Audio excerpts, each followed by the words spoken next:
மனசில் பதிகிற மாதிரி யாரும் பேச மாட்டுறாங்க. இலக்கணம் இலக்கியம் பேசுகிறாங்க. 8வது மாடியிலேருந்து அவங்க பேசினா கீழே இருந்து கேட்டால் எப்படி கேட்குமோ அப்படி தான் கேட்குது. உங்களுக்கு தான் சாமி குழந்தைங்களுக்குள்ளே புரிகிற மாதிரி பேசுகிறீங்க அப்படின்னு சொல்கிறாங்க. இது வெளிநாடுகள்லேருந்து ஏராளமான போனுங்க எனக்கு வருது. இதுக்கு அடிப்படை என்ன அப்படின்னா, நான் ஒரு படிக்காத பாமரை. ஒரு 1ஆம் கிளாஸ் கூட எனக்கு படிப்பறிவுன்றது ஸ்கூல் பக்கம் மழையில் கூட நான் ஒதுங்கினதே இல்லை. ஆனால் இதில் என்ன ஒரு விஷயம் அப்படின்னா அனுபவம். என்னுடைய வயசு இன்றைக்கி 73 வயசு. 60 வருஷம் இதில் ஆராய்ஞ்சி எது நிஜம் எது பொய் நான் எடுத்ததுனால இந்த நிஜத்தை ஜனங்களுக்கு கொடுக்கணும், உண்மையை சொல்லணும், அவங்களும் அதை புரிஞ்சுக்கணும். அது புரிஞ்சுக்கிறாங்களோ புரிஞ்சுக்கலையோ அது அவங்க சௌகரியம். ஆனால் புரிஞ்சுக்கணுன்றதுக்காக நான் பேசிக்கிறேம்மா. அதனால் இன்றைக்கி ஜனங்க எல்லாருமே இன்றைக்கி இந்த ஆசிரமம் கட்டும்போது மொத்தம் ஒரு 10 பேர் இருந்திருப்பாங்க. அப்புறமா ஒரு 200 பேர் ஆனாங்க. இன்றைக்கி ஆயிரக்கணக்கான ஜனங்க உட்கார கூட இடம் பட்டாத அளவுக்கு போயிடுச்சு. இதுக்கு காரணம் என்னன்னா, நம்ம சொல்கிற உண்மை தாம்மா. அதுதான் அதனுடைய பொருள். அது அவங்களுக்கு பிடிக்குது. சரி, இந்த ஆள் எதுவும் புழுவில் இந்த ஆள் நிஜத்தை சொல்கிறாரு அப்படின்றதுனால தான் இன்றைக்கி உங்கள் தோழிங்கள்லாம் கூட உங்களுக்கு சொல்லியிருக்கிறாங்க. உலகம் ஃபுல்லாக அதுதாம்மா சொல்லுது. அதுக்காக நான் தலை தாழ்ந்து நன்றி தெரிவிச்சுக்கிறேம்மா. ஒரு செய்தியாக யோகம் புரிஞ்சுக்கிற அளவுக்கு வயதில் பெரியவருங்க மட்டும் இல்லைங்கய்யா. என் பேத்தி வயசு ஒரு 7 வயசு ஆகுது. அவளும் உங்கள் பேச்சை கேட்டு என்கிட்ட ஒரு கேள்வி கேட்டாள். அப்போது அறிவு அப்படிங்கிறது மட்டும்தான் சாமியா அப்படின்ட்டு. ஆமாம் அப்படின்னு அப்படி தான் எனக்கு குரு சொல்கிறாங்க. அப்போ எதை தெரிஞ்சுக்கிட்டாலும் அது சாமியா அப்படின்னு கேட்குறாங்க. எதை தெரிஞ்சுக்கிட்டாலும் அது சாமி இல்லை. எதை தெரிஞ்சுக்கணுமோ அதை தெரிஞ்சுக்கிட்டா சாமி இல்லையா? அதானே எல்லாத்தையும் தெரிஞ்சுக்கணும் அது சாமி ஆகிடாது. ஆனால் நமக்கு எல்லாத்தையும் தெரிஞ்சுக்க வாய்ப்பு கிடைக்கும். ஆனால் எதை தெரிஞ்சுக்கணுமோ அதுக்கு வாய்ப்பு கிடைக்காது. எதை தெரிஞ்சுக்கணுமோ அதை தெரிஞ்சுக்கணுமோனா அதுதான் சாமி. அதை தெரிஞ்சுக்க முயற்சிகள் பண்ணணும், முடிவுகள் பண்ணணும்.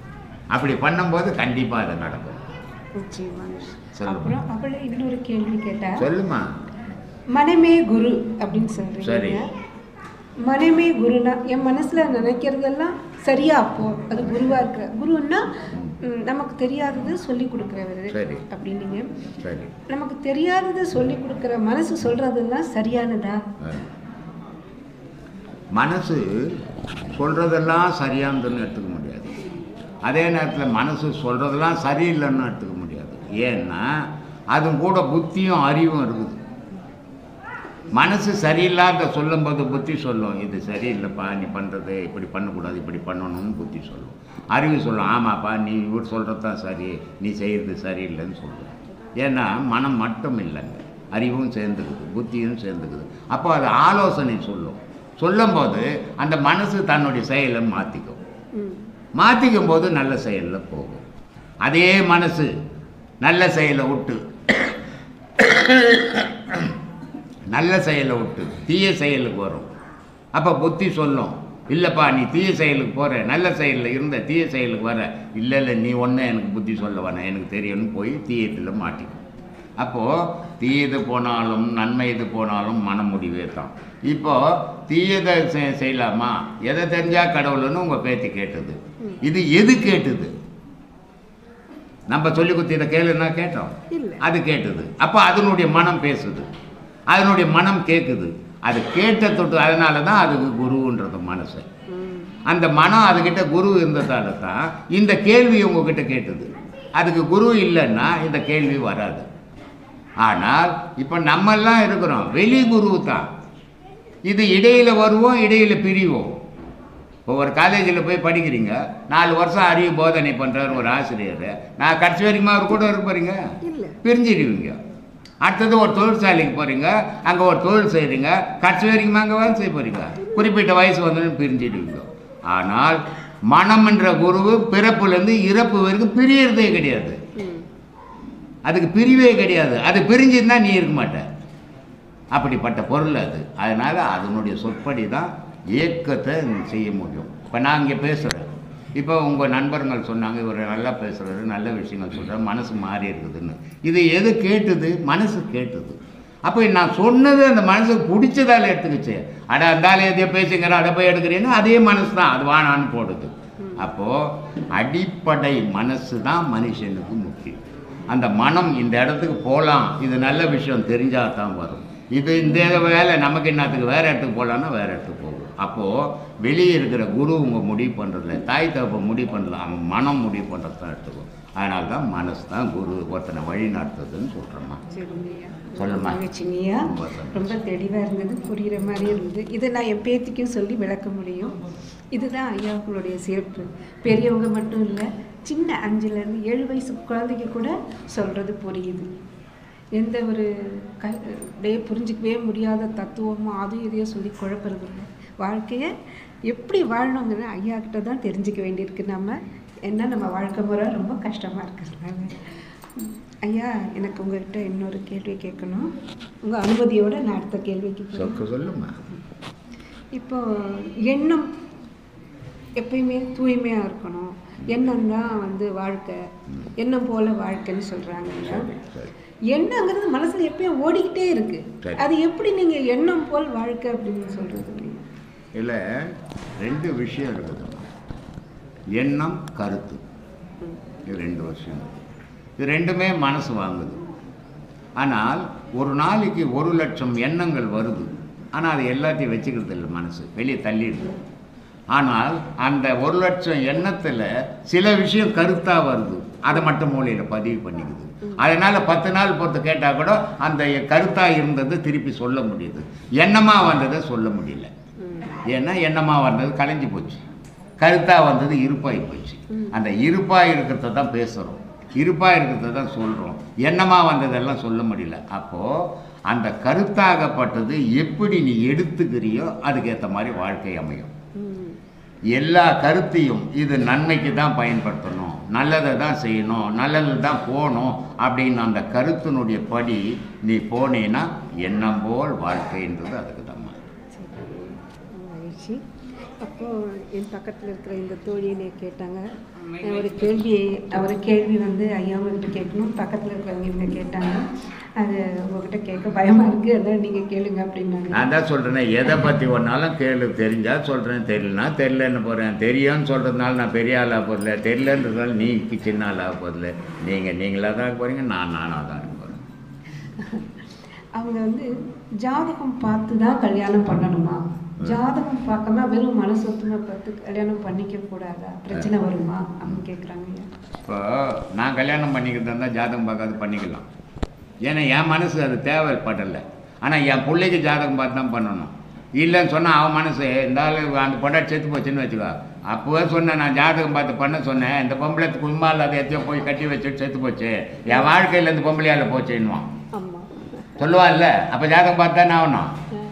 அதனால் தனக்கு பார்க்க வேணாம், தனக்கு பிடிக்கல தேவையில்லை. ஆனால் பிறருக்கு பிடிக்கலன்னு சொல்ல முடியாது, அவங்களுக்கு பிடிச்சதை அவங்க செய்தான் ஆகணும். இல்லைன்னா அவங்களுக்கு வாழ்க்கையை வெறுத்து போயிடும். ஒரு பொண்ணு பார்க்குறான், நீ பார்க்குற, இப்போ கூட ஒருத்தர் சொன்னார், எங்கள் அம்மா பார்க்குற பொண்ணு எனக்கு பிடிக்கல, நான் பார்க்குற பொண்ணு எங்கள் அம்மாவுக்கு பிடிக்கலன்ட்டு. பெரியவங்க உனக்கு வீணாக கட்டி வைக்க மாட்டாங்க, நல்லதாக தம்பா செய்து வைப்பாங்க, பெரியவங்க சொல்கிறத கேளுப்பான்னு சொன்னேன். இப்போ ஒரு பொண்ணு இந்த அம்மா காட்டுறாங்க, அவனுக்கு பிடிக்கலன்னு கட்டி வச்சா அவன் வாழ்க்கை ஃபுல்லாக தொல்லையாக போயிடும், நிம்மதி இழந்துருவான், அவனுடைய செயலெல்லாம் மாறி போயிடும். அதனால் ஜாதகம் பார்த்தாலும் ஜாதகம் பார்க்கலனாலும் அவனுக்கு நிர்ணயிக்கப்பட்டது தான் வாழ்க்கை. ஆனால் இந்த ஜாதகம், பேராசி இதெல்லாம் எதுக்குன்னா மன நிறைவுக்காக பண்ணப்படுறது. ஆனால் அதை நமக்காக ஒன்றும் பார்க்காம இருக்கலாம், ஆனால் இன்னொருத்தருக்கு பார்க்கக்கூடாதுன்னு சொல்கிறதுக்கு நமக்கு உரிமை கிடையாது. அது அவங்களுடைய விருப்பம், அவங்களுடைய நம்பிக்கை. அதனால் அவங்க பார்க்கட்டுமே, நம்ம பார்க்க வேணாம். எனக்கு கல்யாணம் பண்ணுறது தான் நான் சொல்கிறேன், ஜாதகம் எனக்கு பார்க்கக்கூடாதுன்ட்டுவேன் இல்லையா. ஏன் பிள்ளைக்கு பண்ண ஜாதகம் பார்த்தா எனக்கு பண்ணணுவான். அதனால் இன்னொருத்தருடைய சுதந்திரத்தில் நம்ம போய் தலையிடக்கூடாது. அறிவுரைகள் சொல்லலாமே தவிர ஆதிக்கம். பலவிதமான அபிஷேகங்கள் பண்ணுறோம், பலவிதமான பொருட்கள் உபயோகப்படுத்துகிறோம். அதே மாதிரி தீபங்களும் பலவிதமான தீபங்கள் ஏற்று தீபாராதனை பண்ணுறோம். ஸோ இதற்கான தாற்பயம் என்ன? கண்டிப்பாக ஏதாவது ஒரு காரணம் இருக்கும். என்ன காரணம்? திருப்பாரூருக்கு நான் முருகர் கோயில், அது திருப்பாரூர் கோயிலுக்கு போனால் அதில் தேங்காய், பூ, பழம், கற்பூரம்லாம் வச்சுக்கிறான். ஒரு தட்டு எவ்வளோ பண்ணால் 50 ரூபான்றான். 15 ரூபா தான் இப்போ தேங்காவை. இவன் 50 ரூபான்றான். எங்கள் வீட்டில் எல்லாம் இல்லை வாங்கிக்கலன்னாங்க. கடவுள் இப்படியெல்லாம் கேட்கல. 8 அணா கொடுத்து கற்பூரம் வாங்கு, அதை கொளுத்து, நெருப்பில் தான் கடவுளுக்குறாரு, அதை வழிபட்டு போய்கினேருன்னு. இது காரணம் என்ன அப்படின்னா மனுஷனுடைய மனம்தாம்மா. நீ எந்த அபிஷேகம் பண்ணாலும் கடவுளுக்கு போகாது இல்லையா? இப்போ கோயிலில் ஒரு கூட போன வருஷம் தான் வந்தார், பால் கொட்ட தண்ணிக்கு தான் வந்தார் இல்லை? அவர் ஒரு கேள்வி கேட்டார், இது மாதிரி இவ்வளோ பால் ஊற்றுறீங்களே, இதை ஏழைங்களுக்கு கொடுத்தா உதவுமே அப்படின்ட்டு. எதுவுமே வீணாகிறதே கிடையாது. இந்த பால் ஊற்றணும்னா இது மண்ணில் போகும்போது பல நுண்ணுயிர்கள் வாழுது இல்லை. ஆனால் இந்த செயல்களால் கடவுளுக்கு போகுமானா ஒருபோதும் போகாது, மனசுக்கு போகும். மனுஷன் செய்கிற இங்கே கடவுள் வழிபாடு அத்தனையும் மனுஷனுடைய மனசுக்கு தான் சந்தோஷமே தவிர கடவுளுக்கு சந்தோஷமும் கிடையாது, துக்கமும் கிடையாது. அதனால் இவனுடைய வசதிகள் எப்படி இருக்குதோ அதுக்கேற்ற ஒருத்தன் 1008 விளக்கு போடுவான், ஒருத்தன் ஒரு விளக்கு எண்ணெய் வாங்கிறத வசதி இல்லாத இருப்பான், அவனுக்கு ஏற்ற மாதிரி அவன் கொளுத்த போகிறான். அதனால் அவனுக்கு 1008 விளக்கு கொளுத்தணும், கடவுள் வந்திப்பார், இவனுக்கு இல்லையா? மனசை பொறுத்து தான் கடவுள் வருவாரே தவிர விளக்கை பொறுத்து இல்லை. அதனால் மனசை சீராக்குங்க, அதுதான் பெரிய விஷயம். அதனால தான் இவ்வளோ பேசிங்கிறேன் நான். அதனால் இந்த விளக்கு, பூஜை, புனஸ்காரங்கள் இதெல்லாம் மனுஷனுடைய மன சம்பந்தப்பட்ட விஷயம். கடவுளுக்கு அதுக்கும் எந்த வித தொடர்பே கிடையாது. கடவுள் கேட்குறான், உன் மனசை சுத்தமாக்கி என்கிட்ட கொடுறான்றான், அதை கொடுக்க மாட்டான்றான் மனுஷன். ஓ நான் இப்படி தான் சுற்றுவேன், உன் தெய்வம் எனக்கு வானாயா அப்படின்றான் கடவுள்கிட்ட. ஏன்னா இவனுக்கு 4 விஷயங்களை செய்து இவனுக்கு உள்ளே இருக்கிறவங்க வெளியே இருக்கிறவங்களாம் இவனை வாழ்த்தணும், அதுக்காக இவன் வாழ்க்கையை நடத்துறானே தவிர கடவுளுக்காக நடத்தலை. ஆனால் கடவுள் கேட்குறான், சுத்த பொருளாக கொடுறான்றான். இவன் சுத்த பொருள் அசுத்த பொருளாக ஆக்கி வச்சுங்கிறான். ஆசைன்ற அசுத்தத்தை வளர்த்துக்குன்னு அதில் வாழறான். கேட்டால் நான் உலகத்தில் வாழணும், உலகத்தில் செத்த போய்ட்டு மிருகங்கள்லாம் வாழலையா, நீ தான் சம்பாரிச்சு வாழ்வியா சொல்லுமா? இது மனிதனுடைய கற்பனை. அப்போ என்ன அவன் நினைக்கிறான்னா எல்லாரை விட நான் பெருசாக வாழணும்னு நினைக்கிறான். அந்த ஆணவம் நிற்கிது. நீ இந்த மண்ணில் போனோன்னா யார் தடுத்தாலும் உன்னை காப்பாற்ற முடியாது, போயிடுவேன். அதே நேரத்தில் இந்த மண்ணில் பிறந்த நீ வாழணும்னா யார் என்ன பண்ணாலும் சாக மாட்டேன். இது விதி தான் முடிவு பண்ணுமே தவிர நீ முடிவு பண்ணுற விஷயம் இல்லை இது இல்லையா? அதனால் தெய்வ சம்பந்தப்பட்டது இந்த பூஜை, புனஸ்காரங்கள், விளக்கு, பெரிய ஆடம்பரம், மோளம், தாளம், இது எல்லாம் மனுஷனுடைய மனம் மகிழ வைக்கிறது. ஆனால் இறைவனுக்கு இதுக்கும் சம்பந்தம் கிடையாது. இப்போ ஒரு கல்யாண வீடு வைக்கிற 2 பேர் சேர்ந்து தாலி கட்டிக்கலாம். இப்போ கிறிஸ்துவ மதத்துலலாம் மோளம்லாம் வைக்கிறாங்க. அவங்க போவாங்க நேராக 2 மோதிரம் மாட்டின்னு போயின்னே இருப்பாங்க. கல்யாணம் தானே, அவங்களுக்கு புருஷன் மண்டே தானே, குழந்தை குட்டி பெற்றுக்கிறாங்க. ஆனால் நம்ம என்ன பண்ணுறோம், மோளம், தாளம், ஒரு 1000 பேருக்கு சாப்பாடு, நான் அதை சொல்கிறோம், எல்லாம் வைக்கிறோம். காரணம் என்ன? இது முட்டாள்தனமா புத்திசாலித்தனமா? யோசிக்கணும் இல்லை? நம்ம இந்து மதத்தில் ஏன் மோளம் வைக்கணும்? அவனை கூப்பிட்டு ஏன் ஒரு 10,000 20,000 கொடுக்கணும்? நம்ம 2 பேர் தானே கல்யாணம் பண்ணி போகிறோம், பண்ணிக்கலாம் இல்லை? நிலையற்ற கல்யாணம் அது. இது நிலையான கல்யாணம் இது. ஏன்னா 16 பெற்று பெருவாழ்வு வாழுன்னு போலீஸ்காரன் முடிச்சு போடுவான். 16 புள்ள நீ பெற்றினா இப்போ 1 2 தான் பெற்றுக்கணும். ஆனால் இந்த காலம் போலீஸ்காரன் பிடிப்பான்னு தெரிஞ்சிருந்தோம் போய் கல்யாண வீட்டில் 16 பெற்று பெருவாழ்வு வாழுன்னு வாழ்த்துறோம். எதுக்கு 16 பெற்று? 16 புள்ள ஒரு பொம்பளை பெற்றால்னா என்ன ஆவா? இந்த காலத்தில் சோறு கிடைக்குமா? வீடு இருக்குமா? முன்னெல்லாம் ஒரு வீட்டுக்கு 3 ஏக்கரா வச்சுன்னு வீடுக்கு ஒரு வீடு கட்டின்னு உட்காந்துருப்பான். இப்போ 4 கிரவுண்டில் பிளாட்பாட்டில் கூட கடையை போட்டு 5000 ரூபாய் வாடகைன்றான். இவனுக்கு எங்கே 16 பெற்று வச்சுன்னுப்பான்? 16ன்றது கலை, 16ன்றது இறைவன் கலை. அந்த 16ல் நீ நிற்கும் போது யம பயமே உனக்கு கிடையாது. கடவுள்கிட்ட இருக்கும்போது யமனே வர முடியாது, மரணமே உனக்கு கிடையாது. அதனால தான் வள்ளலார் சொன்னார், மரணமில்லா பெருவாழ்வு, மருந்தோ மருந்து நல் மருந்து நம்முள்ளே இருக்கும் மருந்து, கையிலை மருந்து, பிறப்பு இறப்பு தவிர்க்கும் பெருமருந்துன்னார் இல்லையா? அந்த 16 கலையில் நின்னா உனக்கு மரணம் கிடையாது. அதை விட்டு விலகும் போது தான் உனக்கு மரணம். அப்போது நீங்கள் 2 பேரும் கணவன் மனைவியாக இந்த 16 கலையை பெற்று கடவுளோட ஐக்கியமாகணும் தான் 16 பெற்று பெருவாழ்வு. பெருவாழ்வுன்னா அங்கே இருந்தால் தான் பெருவாழ்வு, இங்கெல்லாம் சிறுவாழ்வு தான். அந்த பெருவாழ்வுக்கு நீங்கள் போகணுன்றதுக்காக வாழ்த்துறோம் இல்லையா? இதை 4 பேர் வாழ்த்துருப்பான். இப்போ ஊரில் 4 பேர் வருவான், இவனுக்கு அவனுக்கு எதுவும் ஆகாது இருக்கும். ஆனால் கல்யாணத்துக்கு நோட்டீஸ் வச்சிட்டான், வந்துட்டான். அவன் சொல்லுவான், இவனுக்கு கல்யாணம் நடக்குது பாரு, இவன் பொண்டாட்டி இவங்ககிட்ட இருக்க போதா அப்படின்னுவான். அந்த அபசகமான வார்த்தை அவன் காதில் விழக்கூடாது. மோலாட்டுறான் நேற்று டட்டுன்னு எந்த அபசகமான வார்த்தையும் அந்த தாலி கட்டும் போது அவன் காதில் விழக்கூடாதுன்றதுக்காக மோளத்தாளம் வச்சான். சும்மா முட்டாள்தன்மைகள் அறிவுபூர்வமாக வச்சுக்கிறான். தெரியுமா? இந்த மாதிரிலாம் எவ்வளோ விஷயங்கள். நீ என்ன எதையும் நினைக்க விடக்கூடாது. எந்த நினைப்பு இருக்கிறான் பொண்டாட்டி மட்டும்தான் அவனுக்கு தெரியும். வேற எதுவும் அவன் காதில் விழக்கூடாது. அடி தம்மன்னு அடிச்சா அவன் என்ன பண்ணுவான்? கட்டிடுவான். கட்டிட்டு இன்னொன்று சொன்னான் தெரியுமா? எந்த மதத்துலேயும் சொல்லாத சிறப்பு இந்து மதம். இந்து மதம் மாதிரி உலகத்தில் எந்த மதத்துலையும் கிடையாதும்மா. மனுஷனாக வாழ்வான் எல்லா மதத்துலேயும். இதில் இறைவனாக வாழ்வான் இந்து மதத்தில். அவ்வளோ சிறப்பு வாழ்ந்த மதம். ஒரு தாலி கட்டின உடனே இவன் கல்யாணம் பண்ணியாச்சு, இவன் தான் புருஷன், அவள் தான் பொண்டாட்டி, 2 பேரும் போக வேண்டியது தானே. காலில் போய் மெட்டி போடுவான். எதுக்கு மெட்டி போடுறான் தெரியுமா? அக்கு பஞ்சரா ப்ரெஷரு கடிச்சது. ஏன் சும்மா கட்டும் காலையில் போடான் ப்ரெஷர் வரான். அதெல்லாம் கிடையாது. எம்மா என் குடும்ப மானமே உன் கையில் தான் இருக்குது. இனி என் குல தெய்வம் நீ. மெட்டியை பார்த்து நடமா. இனி இந்த மெட்டியை பார்த்து என் குல விளக்க நீ தான்மா நிறுத்தினா. என் குடும்பத்தில் யாரும் இல்லை. எங்கள் அம்மா கருத்து நீ தான். அதான் தாய்க்கு பின் தாரம். இப்படிப்பட்ட வழிபாடுகள் தவறு கிடையாது. இதை தவறாக சித்தரிச்சுன்னுக்கிறாங்க. நிஜத்தை வச்சுக்கலாம். சொல்லு. இந்த மாதிரி சிறப்பான விளக்கம் உங்களை தவிர யாராலையுமே கொடுக்க முடியாது. அப்படிலாம் ஒன்றும் இல்லைம்மா. நான் அப்படிலாம் நினைக்கல. லண்டன்லேருந்து போன வாரம் வதனிம்மா ஃபோன் பண்ணாங்க. என்னம்மா அப்படின்னா, சாமி உலகமே உங்களை புகழுத சாமி, இந்த புகழ் உங்கள் மனசை ஒன்றும் பண்ணலையா சாமி அப்படின்னு. நான் சொன்னேன், உலகமே என்னை புகழுதுன்னு நான் நினச்சிக்கினா என் மனசு போயிடும். ஆனால் நான் தான் நினைக்கிறதே கிடையாது. ஏதோ நம்ம சொல்கிறத சொல்கிறோம், கேட்டால் கேட்கட்டும், கேட்கலன்னா போட்டோன்னும் போது எவனுடைய மனசில் புகழ் கூறுதோ அவனுடைய வாழ்க்கை சின்ன பண்ணமாயிடும். அது ஒரு போதை. அது புகழ்ன்றது ஒரு போதை. இன்றைக்கி நாற்காலிக்கு சண்டை போடுறாங்கல்ல முதலமைச்சருங்க மந்திரிங்கெல்லாம், என்னது அது? போதை. புகழ் போதை, பதவி போதை, படிப்பு போதை, பண போதை. இதெல்லாம் வந்ததுன்னா மனுஷனாக நடந்துக்க மாட்டாமா. அவன் எந்த வழியில் ஒன்றாலும் போவான். அதனால் அந்த புகழெல்லாம் எனக்கு வானா தாயி. நான் ஆண்டவனை நினச்சின்னு போகிறவன். நான் எந்த வேஷமும் கட்டுறதுக்கு நான் தயாராக இல்லை. அதனால் உலகம் புகழுதா புகழியா எனக்கு தெரியாது.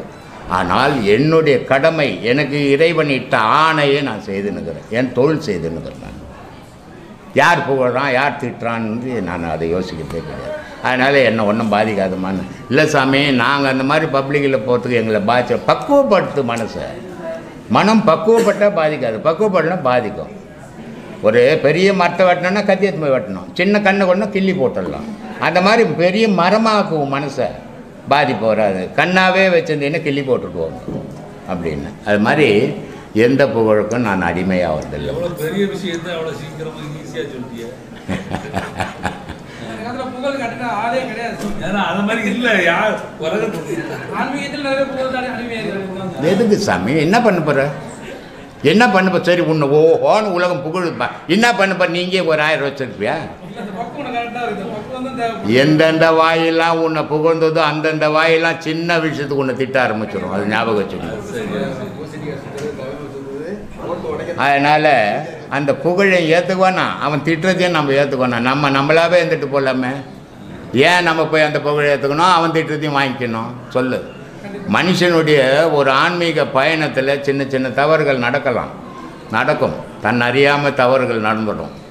ஆனால் இவ்வளோ பேசுனது தெரியாத அந்த சின்ன தவறு பூகம்பமாக மாறி போயிடும். அதனால் நான் அந்த புகழையும் ஏற்றுக்கிறதுல எவன் திட்டினாலும் அதை ஏற்றுக்கிறதும் கிடையாது. உயிர் முதுமை அடையணும். ஆமாம். உயிர் மேலே நம்ம பாதையில் இருக்கிறோம். இந்த பாதையில் வர்றவங்க உயிர் மேலே ஞாபகப்படுத்துங்கன்றது தான் நம்ம உபதேசம். ஆமாம். அப்போ உயிர் மேலே ஞாபகம் வைக்கும்போது உயிர் முதுமை அடையணும். ஆமாம். அடைஞ்சாதான் நம்ம கடவுளை மாற முடியும். அப்படி முதுமை அடைஞ்சிச்சுன்றதை நம்ம எப்படி தெரிஞ்சு? நீ உன் பக்குவமே உன்னை காட்டிடும். இப்போ உனக்கு வயசு 40. நீ என்ன பண்ணுற? நிறைய சம்பாதிக்கணுங்க, என் பிள்ளைங்களுக்கெல்லாம் சேர்த்து வைக்கணுங்க, நான் கஷ்டப்பட்ட மாதிரி என் பிள்ளைங்க கஷ்டப்படக்கூடாதுங்க, அதனால் நான் ஓடி ஓடி உழைக்கிறேங்க அப்படின்னு சொல்லின்னுக்கிறேன். ஒரு 80 வயசு ஆச்சுன்னா என்ன பண்ணுவேன்? வயசாகி போய் நான் சம்பாதிக்கணுங்க, நான் ஓடுங்க, என் பிள்ளைக்கு சொச்சாகன்னு சொல்லுவியா? சொல்ல முடியாது. அப்போ என்ன வந்தது உனக்கு? முதுமை முதுமை வந்துடுச்சு. இந்த முதுமை உலகத்துக்கு உபயோகப்படலை. ஆமாம். உலகத்து மேலே நாட்டம் இல்லை. ஆமாம். உயிருக்கு முதுமை வந்தால் 40லே வந்தால் கூட இது எதுவும் தேவையில்லை, எதுவும் பொய், கடவுள் மட்டும் மெய்ய, நான் மட்டும் மெய்யின்னு போகும். அதான் முதுமை. அப்போ உனக்கு தெரிஞ்சிடும், நீ எல்லாத்தையும் வெறுத்துக்குன்னு வரும்போது உனக்கு தெரிஞ்சிடும் முதுமை வந்துடுச்சு, உயிருக்கு முதுமை வந்துடுச்சு, நம்ம எதையும் மனம் விரும்பல அப்படின்றது தானே தெரிஞ்சிடும். இதுக்கு ஒரு எக்ஸாம்பிள் நானே சொல்கிறேன். என்னைய நான் ரயில்வேயில் வேலை செய்தேன். 65,000 ரூபாய் எனக்கு சம்பளம். ஐநாவரத்தில் நான் நினச்சிருந்தா இன்றைக்கி 4 வீடு வச்சுன்னுக்கலாம். எனக்கு ஒரு பேர் இருக்கும், கோடீஸ்வரன் பேர் இருக்கும். ஆனால் இன்றைக்கி வரைக்கும் இப்போ இது கிட்டத்தட்ட 4 கோடி 5 கோடி போட்டு கட்டிக்கிறேன். இது 50 லட்சம் வச்சா நான் வீடு கட்டியிருக்கலாம், கட்டலை. அப்போ என்ன அர்த்தம்? முதுமை வந்துச்சுன்னு அர்த்தம். உலகத்துக்காகவே செய்யணுன்ற எண்ணம் வந்த தவிர தனக்காக செய்யணுன்ற எண்ணம் வரல. இப்போ இதை உணரும் போது என்ன ஆகுது? நம்ம உலகத்துக்கு செய்யணும். 10 ரூபா வந்தது, அதை செய்யலாம், இது செய்யலாம். 10 ரூபா வந்து பொண்டாட்டிக்கு நகை வாங்கி போகலாம் அப்படின்னு வரல. இது பேர் முதுமை. 1000 ரூபாய் இந்த போயா என் வீட்டில் சும்மா இருக்கிறாங்கய்யா, நான் எதுவுமே போனேன்னா இளமைன்னு அர்த்தம். அப்படிதான் புரிஞ்சுக்கணும். ஆமாம். இந்த பக்குவம் காட்டி கொடுக்கும். சொல்லு. உடல் எடுக்கிறது உயிர் பிரிஞ்சதுக்கப்புறம் 16 நாள் இருந்து மறுபடியும் உடலை தேடுது. அப்போ உடல் எடுக்கும்போது பாவ புண்ணியத்துக்கு ஏற்ற மாதிரி உடல் அமையும்னு சொல்கிறாங்க. ஆமாம். இப்போ எப்படி அது தெரிஞ்சு பாவ புண்ணியத்துக்கு ஏற்ற மாதிரி தான் அமைதுன்றதுக்கு எப்படி தெரிஞ்சுக்கிறது? ஆன்மான்றது எப்பவுமே பாவம் பண்ணுறது கிடையாது. ஆமாம். மனம்ன்றது எப்பவுமே நல்லதையும் செய்யும், தீமையும் செய்யும். சரி. இது ரெண்டும் செய்கிறது தான் உலகம். ஆமாம்.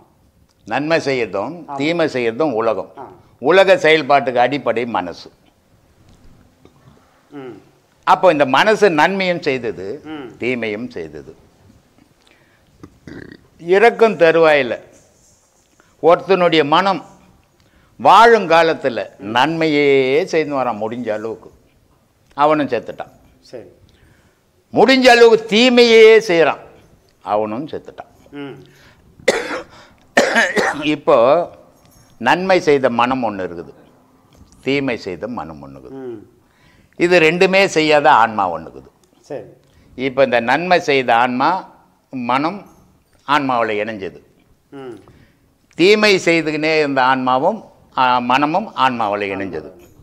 இப்போ ஆன்மாவை வந்து இப்போ இதை சுமக்கிறதால துன்பப்படணும். இப்போ நீ ஒண்டியாக இருக்கிற, ஆமாம், உனக்கு ஒரு பிரச்சனையும் கிடையாது. நீ எந்த ஊர் வம்பு கிம்பு வலிக்கிறதே கிடையாது. உனக்கு ஒரு புள்ள இருக்கிறான், ஊரெல்லாம் வம்பு வலிச்சுன்னு வரான், உன்னால் அடக்கவும் முடியல.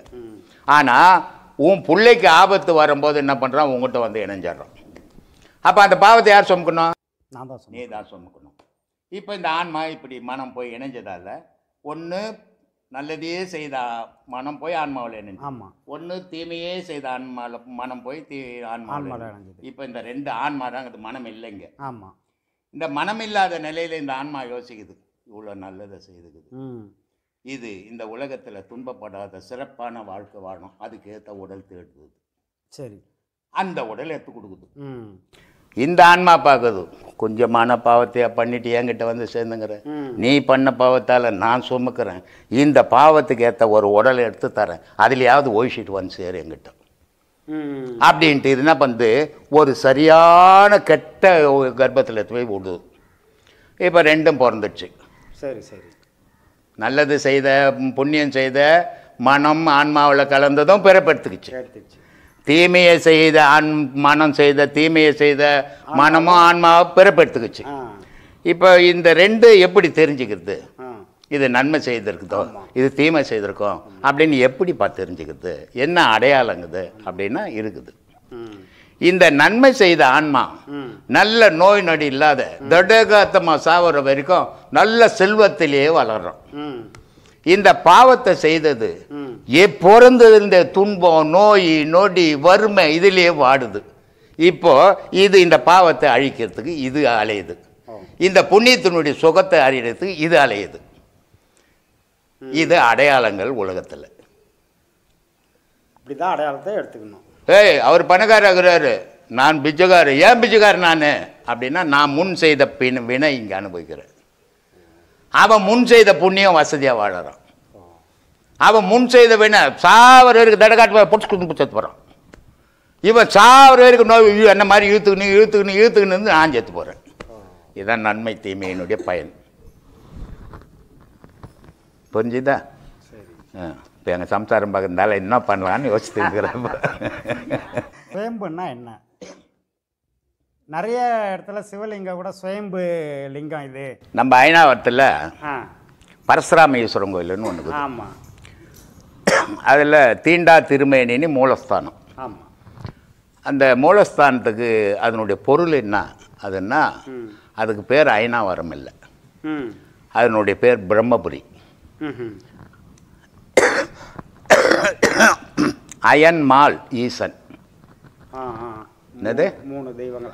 அயன் மால் ஈசன். சரி. அயன்னா பிரம்மா, மாலுன்னா கிருஷ்ணன், சிவம்னா இது ஈசன். அப்போ அயன் மால் ஈசன். இந்த பிரம்மபுரிக்கு தான் அயனாவரம்னு பேர். ஓ, இருக்க வேண்டிய இடத்துல தான் இருக்கிறீங்க. அதனால தான் நீங்கள் குருவாயிருக்கிறீங்க. சரி சரி சரி. இந்த விஷயம் இவ்வளோ காலம் தெரியாமே இருந்தேன். எங்கே தெரிஞ்சுக்குதுப்பா? எங்கே பணமோ நாலஞ்சுங்களா எங்கே தெரிஞ்சுக்குது? அப்போது இந்த ஐநாவரம்னா பிரம்மபுரின்னு அர்த்தம். பிரம்மபுரின்னா என்ன? பிரம்மா சிவனை நோக்கி தவம் செய்தார் அப்படின்னு அர்த்தம். ஏன்னா பிரம்மா தவம் செய்ய வேண்டியது மகாவிஷ்ணு. ஏன்னா மகாவிஷ்ணுடைய தொப்புல இருந்தால் பிரம்மா பிறக்கிறாரு. அப்போ மகாவிஷ்ணுவை தான் அவர் வழிபடணும். ஆனால் அவர் சிவத்தை வழிபட்டார். அதனால் அது பிரம்மபுரின்னு அர்த்தம். அதனால் அது மூலஸ்தானத்தில் லிங்கம் இருக்காது, ஒரு கல் மட்டும்தான் இருக்கும். ஐநாவரத்தில் வெறும் ஒரு கல், பீடம் ஒரு கல் இருக்கும். அதை யாரும் தொடக்கூடாது, தொட்டால் கண்ணு போயிட்டுன்ற ஐதீகம் அது. அதனால் அதுக்கு பேர் தீண்டா திருமேனின்னு பேர். அதுக்கு பக்கத்தில் அதை ஒட்டினா மாதிரியே ஒரு சின்ன கோயில், அதுக்கு பேர் பட்டீஸ்வரன் பேர். அங்கே ஒரு சுயம்பு லிங்கம் இருக்குது. நான் ஒரு 10 வயசு அந்த கோயிலில் துட்டு வைப்பாங்க சன்னியாசரன்ட. அதை திருடுறதுக்கு போவோம் நாங்கள். சன்னியாசரனை சுற்றி போட்டு துட்டு வச்சுட்டு போவாங்கப்பா. எங்களுக்கு ஏது துட்டு? அது மாதிரி போன உடனே நாங்கள் போய் அதை தூக்கின்னு போய் பிஸ்கட்டுக்கு மிட்டாய் கிட்டாய் வாங்கி தோன்றது. இந்த திருடுறதுக்கு போவோம். அப்போ போனப்போ அந்த பட்டீஸ்வரர் இருக்கிற கோவிலில் லிங்கம், பெரிய லிங்கம் இருக்கும். அது கோவிலில் மூலையில் ஒரு லிங்கம் இருக்கும், இவ்வளோ உண்டு. அது சுயம்பு, அது வளருது அப்படின்னாங்க. நான் வளர்ந்து இவ்வளோ வயசாகி தள்ளாடிக்கு நிற்கிறேன். அது இன்னும் அங்கே தாங்குது. அப்போ சுயம்புன்னு ஒன்று இல்லை. சுயம்புன்னு ஒன்று இருக்குது. இது சுயம்பு இல்லை. இது சுயம்பு இல்லை. லிங்கம் சுயம்பு இல்லை. செய்யாம ஒரு லிங்கம் உருவாக்கவே முடியாது யாராலையும். செய்யாம உருவாக்கின லிங்கம் ஆணு பெண்ணு. செய்யாம உருவாக்கின லிங்கம் எதுன்னா ஆண் குறி பெண் குறி. இதான் செய்யாம இயற்கையா வந்தது. மீதி எல்லா லிங்கமும் செய்துதான் இருக்கணும். மனுஷன் செய்தாதான் லிங்கம் ஆகாது, இல்லைன்னா கல்லா தான் கிடக்கும். அப்போ சுயம்புன்னு அதை சொல்ல முடியாது, அதை சொல்லக்கூடாது.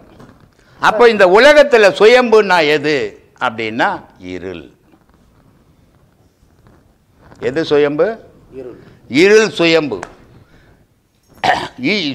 சூரியன் வருது, செய்யப்பட்டது. சந்திரன் வருது, செய்யப்பட்டது. சூரியன் சந்திரனை யாரும் செய்யல. செய்துக்கிறார். யார் சொன்ன? உனக்கு தெரியலன்னா செய்யலன்னு அர்த்தமா? அது யார் செய்தாங்க சொல்றேன். செய்யப்பட்டது. பூமி செய்யப்பட்டது. இது எல்லாம் செய்யப்பட்ட விஷயம்தான். இருள் மட்டும்தான் சுயம். இருள் மட்டும் யாரும் செய்ததே கிடையாது, எப்பவும் மறைச்சதே கிடையாது. அத்தை இப்போ இருட்டாகி போச்சு இல்லையா? லைட்டு போட்டுக்கிற. அப்போ என்ன பண்ணுற? இருட்டை வெளிச்சம் போட்டு நீக்கிற. காலையில் பொழுது வந்துடுச்சு, சூரியன் வந்துடுச்சு, வெளிச்சம் ஆகிப்போச்சு. ஆனால் இருள் வந்ததுப்பா அப்படின்னு சொல்ல முடியுமா? சொல்ல முடியாது. எப்பவும் இருக்குது, அது இருந்துக்குன்னே இருக்குது. அதனால்தான் தாயினுடைய கர்ப்பம் எதுனா இருள் அறைதானம். தாயினுடைய கர்ப்பம் ஒரு கரு உருவாகணும்னா வெளிச்சத்தில் உருவாகவே ஆகாது, இருளில் தான் உருவாகும். அதனால் இந்த உலகத்தினுடைய சுயம்பு எதுனா இருள் தானே தவிர வேறு மீது எல்லாம் செய்யப்பட்டது தான். சூரியன்லேருந்து வெடித்து வந்தது தான் பூமி. சூரிய சந்திரனை இறைவன் உருவாக்கியந்தான். இருளை இறைவனே உருவாக்கல. அதனால தான் இருள் வெளியாய் நின்ற சிவபாதம் போற்றினா இல்லையா? சூரியன் சந்திரனை யார் சிவம். சிவம் உருவாக்கினது. எல்லா கிரகமும் உருவாக்கப்பட்டதுதான். இது எல்லாமே ஒரு நாள் அழியக்கூடியதுதான். இருள் அழியாதது. இருள் இல்லாத இடமே கிடையாது. அப்ப அழியிற பொருள் எல்லாம் உருவாக்கப்பட்டது. அழியாத பொருள் இருள். இருள் தான் ஏக்கம் உலகத்துக்கு. இருள் தான் முதுமையான முன்னோடி. இது எல்லாம் அப்புறம் உருவானது தான். இருள் இல்லைன்னா ஒரு உயிரினம் கூட உருவாகாது. உயிரினங்கள் உருவாவது இருள்ல தான். அப்போ சுயம்புனா இருள். அழகு. அழகுன்னா எது? அம்மாண்டாட்டி மாதிரி அழகு இல்லைங்க. என்னங்க முருகன். யார் சொந்த? யார் பார்த்தது? முருகன்னா அழகு. அதுதான் நம்ம படிக்கிறோம். முருகனையும் பார்க்க நீ சொல்கிறது தான். முருகன்னா கன்னி ஸ்திரீங்க, முருகன்னா கன்னி பொண்ணுங்க, அழகுன்னா அப்படின்னு சொல்லிங்கிறாங்களே. எழுதி வச்சுக்கிறாங்க. எழுதி வச்சுக்கிதுப்பா என்ன அழகுன்னா பெண்ணு அப்படின்னு. கடவுள் வழியில் போறனுக்கு முருகன் வாங்க. நீ உனக்கு எனக்கு இல்லைங்க கல்யாணம் ஆகுது பொண்ணு அழகுங்க. சரி சரி இல்லையா? அப்போ அழகுன்னா பெண்ணுன்னு ஒரு உருவங்குது இல்லையா? அழகு இல்லது, அசிங்கம். சூரியன் அழகா இல்லை, அசிங்கம். சந்திரன் அழகா இல்லை, அசிங்கம். காற்று அழகா இல்லை, அசிங்கம். நீர் அழகா, அசிங்கம். அப்ப எதுதான்பா அழகு? வானம் ஒன்றே அழகு. அது மட்டும்தான் அழகு. எதிலேயே கலக்காது. சூரியன் சேத்துலையும் விழும், கடல் தண்ணிலையும் விழும். சந்திரன் சேத்துலையும் விழும், கடல் தண்ணிலையும் விழும். காற்று சேத்துலையும் போவோம், கடல் தண்ணிலையும் போவோம். மனிதனுக்கு நன்மையும் தீமையும் சேர்ந்ததான் உடல். அதனால இது எல்லாம் நன்மை தீமை. நன்மையே இருக்குது. ஆகாயம் மட்டும்தான், இறைவன் மட்டும்தான் அழகு. இதாம்பா என் அறிவு கட்டின சொன்னம்பா. அப்போ அழகுன்னா எது? ஆகாயம். மாசுபடாதது எதுன்னா ஆகாயம். மீதி எல்லா 4 பஞ்சபூதங்களும் மாசுபட்டதுதான். அதனால தான் நான் சொன்னேன் ஒரு வீடியோவில், சொந்த தாம்பத்திலேருந்து ஒரு அம்மா கோவம் வந்துடுச்சு. ஆன்மீகம் அழகு, ஞானம் அசிங்கம் அப்படின்னு சொல்லிட்டேன். எப்படி நீ சொல்லலாம்? வாமா நேரான்னு. எப்படி அசிங்கன்னு உனக்கு காட்டி கொடுக்குறேன்.